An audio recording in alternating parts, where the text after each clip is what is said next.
All right, everybody, welcome back. Today we are going to learn about spatial analysis and GIS as methods for environmental justice research. Okay, so I'm going to give you a very high level overview of these tools, kind of an introduction.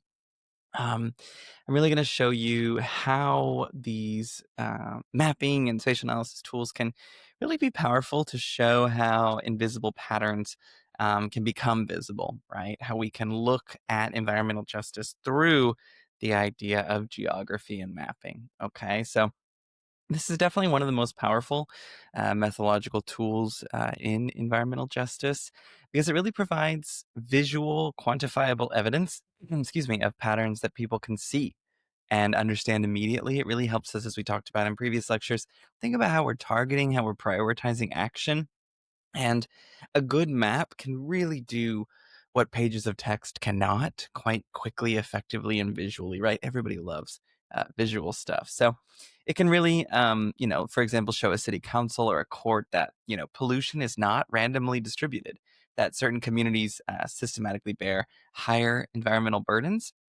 So let's get into it. So, in this lecture, first I want you to be able to define what spatial analysis is and explain why geography fundamentally matters for understanding EJ issues. Okay.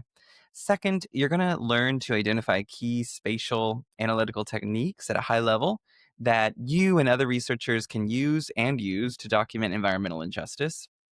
And third, I'm going to teach you how to interpret spatial data and maps critically and not just accept them as objective truth. So, to analyze spatial data from a critical lens.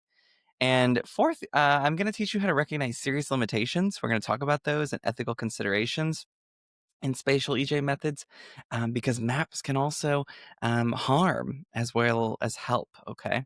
And lastly, you're going to be able to apply this to the spatial thinking to your work, to your further exploration of GIS software and spatial thinking, and maybe even incorporate this into your action plan or research proposal. Okay, so you know why does geography matter so much in environmental justice? Because environmental injustice, as we've discussed, has fundamental spatial aspects, right? So, pollution sources are located somewhere specific: industrial facilities, waste sites, highways, protected area boundaries, risk of wildlife, right? These occupy particular places. People live somewhere. Communities are distributed across space in non random patterns. And as we've discussed, this is shaped by history, economics, discrimination, and sometimes racism, right? Distance really affects exposure, right? This takes us back to the fundamental concepts of distributional justice. Living 500 meters from a chemical plant is different from living 5 kilometers away, right? Boundaries really determine political power. City limits, census tracts, voting districts. In America and across the globe, this really shapes who has voice in decisions. And historical patterns, they have created these current distributions, right? We've talked about redlining from the 1930s. I mean, this still predicts very reliably pollution exposure to marginalized communities of color today in 2025 and will continue to predict unless we, see structural or systemic change. The core environmental justice question, some argue, is spatial, right? It can kind of be the foundation, the bedrock, right? Who lives near what and why? Spatial analysis gives us the tools to answer that question rigorously and support with data and scientific evidence. So let's define some terms really quickly, right? Spatial analysis refers to methods for analyzing geographic patterns, relationships, and processes, right? You're asking questions about location, distance, distribution, and association. Geographic Information Systems, or GIS, is referring to the software for capturing, storing, analyzing, and displaying spatial data, okay? Think of it like a database that knows where things are and can perform geographic operations for you. Okay. And here's the key difference, right? GIS is the tool, and spatial analysis is what you do with it. This distinction matters, and sometimes I hear these terms kind of used interchangeably, right? But not all spatial analysis requires GPS or GIS, right? People have been using maps and documenting injustice for centuries, right? John Snow's 1854 cholera map in London, which showed diseases clustering around a contaminated water pump, that was spatial analysis, right? Computers weren't even invented at the time. So I want to emphasize this that you can do meaningful spatial analysis with paper maps, pencils, careful observation. Spatial analysis can be inherently community based. It can be low tech, right? GIS can absolutely make certain analyses faster and more sophisticated, but it's not a sole requirement or the only way to think spatially about environmental justice. Okay. Turning my fan back on here. So there's three foundational concepts that really underpin spatial EJ analysis that we're going to discuss, right? Of course, there's many more, but these are the ones we're going to cover in this lecture, right? So first is spatial distribution, right? At the core, where are things located? If you map toxic facilities across a city, what patterns emerge, right? Are they scattered randomly or concentrated in particular areas, right? We have learned throughout the course that probably going to be concentrated, and there's going to be reasons for that. Second is spatial association, right? What's located near what? Do toxic facilities tend to be near low income neighborhoods, or is there no association that you can detect? As we talked about when using EJ Screen or the California GIS mapping tool, you can create filters to see these relationships, right? To visualize the overlap, the proximity, right? This is a prime example of these tools in action, and I'm going to link those in this week's modules that you can explore those for yourself, right? And third, uh, what about spatial patterns, right? Are there non-random arrangements that are revealing underlying processes, right? Like, so as we discussed, here's an example. If toxic facilities cluster in low-income neighborhoods across multiple cities in different states with different histories, that's a spatial pattern, right? It's not random. It's not coincidence. It's suggesting a systematic process that can produce this outcome repeatedly and that we should examine further, right? So those processes, as we discussed, might include discriminatory zoning, politically powerless communities unable to resist facility siting, property value dynamics, or in the case of dumping in Dixie, deliberate targeting. Okay. The spatial pattern points towards these processes even before you start to probe and investigate them directly. Okay. So again, as we discussed, Warren County, this is a great example of using spatial data in environmental justice. We talked about in 1982, the state decided to site that PCB landfill in this predominantly Black community. Residents protested, and over 500 people were arrested in the protests, right? And this really sparked, as we discussed, the modern environmental justice movement. But importantly, it also sparked a deeper inquiry into spatial analysis, right? The United Accounting Office, now called the GAO, they began studying landfill siting across the Southeast, and they found that 3 of 4 commercial hazardous waste landfills were in predominantly Black communities. 75% of residents living near these sites were Black, even though Black residents comprised only 20% of the regional population. This is not random. This was not random. The spatial analysis provided this quantitative evidence of a pattern.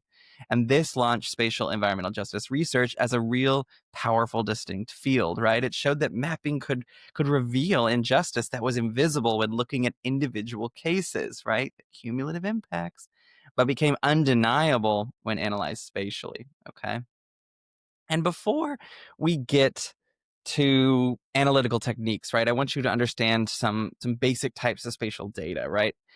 Vector data represents discrete objects as points, lines, or polygons, right? So facility locations could be points, roads and rivers could be lines, and then census tracts, neighborhoods can be made into polygons, right? So you create and use vector data when you care about specific objects and their attributes, right? When you want to represent them on a map that you're working with.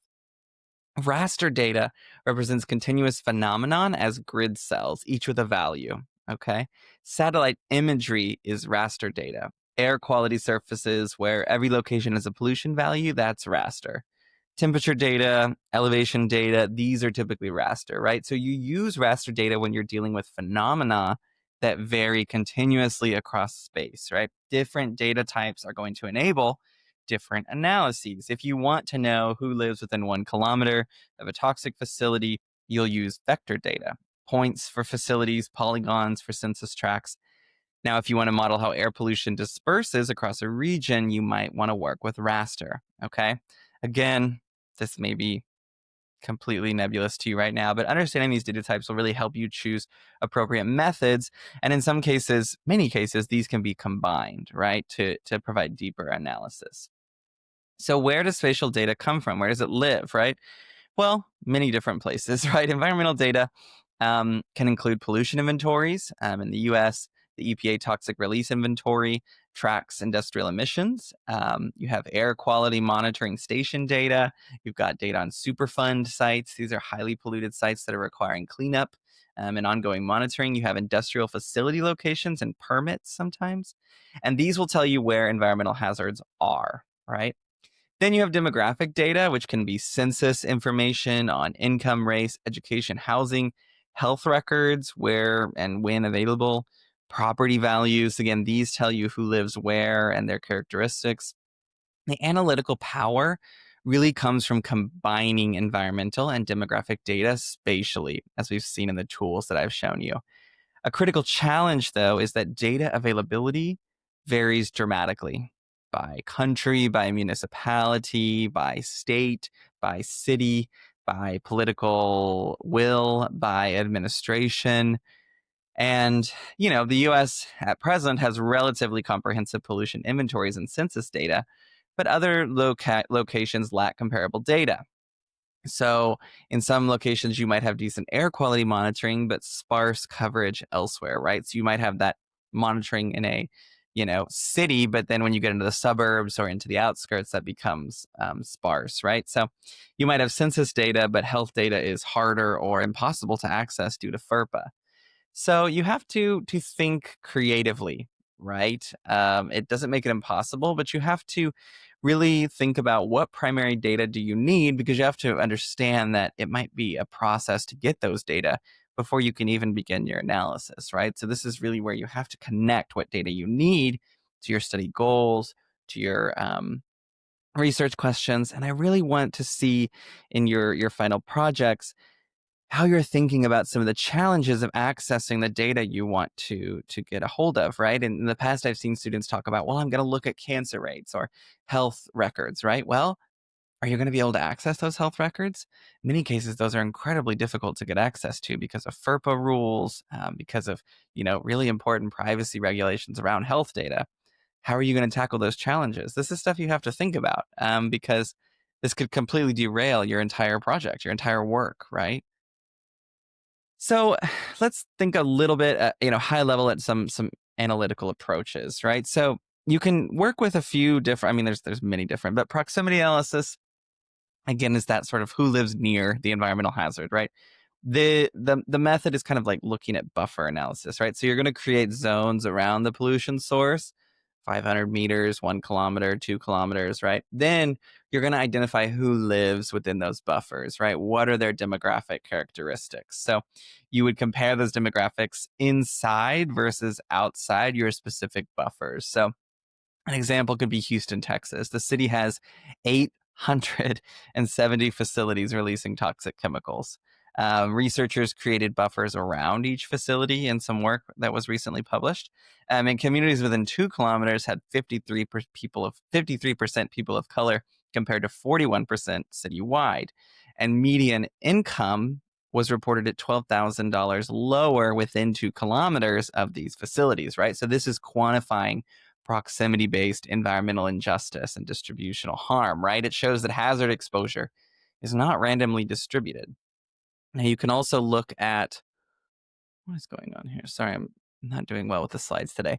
You can also look at cumulative exposure, right? So you can look at proximity analysis will examine one hazard type, but communities often face, as we've talked about, multiple environmental stressors. So cumulative exposure is going to ask how many hazards does the community face, as we talked about, right? So in this approach, you can overlay those hazard layers to look at, okay, well, how does air pollution, water contamination, and toxic facilities interact, the cumulative burden. Again, the Cal Enviro screen is great for this. I would highly recommend you check this out. But they, score every census tract on over 20 pollution and population characteristics, right? So it identifies communities facing the highest cumulative environmental burdens, right? And these scores really determine within California which communities receive priority for funding and cleanup. And again, this shows how spatial analysis can move from documentation to intervention.